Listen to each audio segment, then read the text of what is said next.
One of the most important stories to me in all of Scripture is the story of Shadrach, Meshach, and Abednego. The king tells them they're going into the furnace, and their response is one of the most badass lines ever recorded anywhere. Our God is able to save us, but if not, we will still serve him. Think about that for a second. Most of us don't worship God. Most of us negotiate with God. We say, God, if you save my marriage, I'll follow you. God, if you heal my child, I'll trust you. God, if you help me make money, I'll serve you. We're not worshiping, we're bargaining. We're standing in front of the creator of the universe, trying to haggle like we're buying a used Honda off of Facebook Marketplace. And then when life doesn't go according to plan, we get angry. We feel betrayed. We start questioning everything. And it's not because God changed. It's because the deal we thought we had wasn't honored. Shadrach, Meshach, and Abednego understood something that most people never do. Faith is not believing God is going to do what you want. Faith is trusting God even when he doesn't. That's a completely different thing. And here's where things get interesting.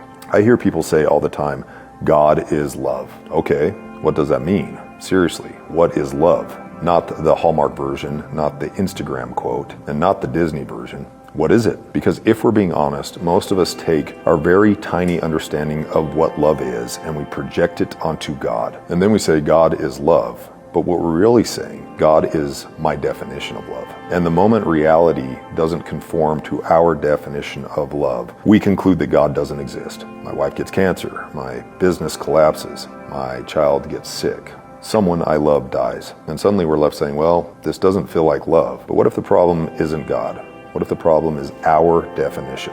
What if we're trying to fit an infinite God into a mental box we created when we were 7 years old? What if God's job isn't to conform to our definition of what love is? What if our job is to continually expand our understanding of God? A wise man once said, the value of persistent prayer is not that God will finally hear us, but that we will finally hear him. And I don't think the spiritual journey is learning more and more answers. I think it's becoming more and more humble, more and more open, more and more nuanced. It's realizing that every time we think, I've got God figured out, I've accidentally created an idol. Because the moment I can fully explain God, the thing I'm explaining isn't God anymore. It's just my latest theory, my latest projection, my latest attempt to put infinity into a shoebox. The older I get, the less certain I am about my conclusions, and the more confident I become about the process. Listen, observe, learn, question, evolve, become. Maybe that's what all the great teachers were pointing to. Not certainty, not tribalism, not dogma. Awareness, presence, humility. The willingness to stand before reality exactly as it is and say, I don't understand all of this, but I trust there's meaning here. Because loving God is not loving a reality you wish existed. It's learning to love reality itself,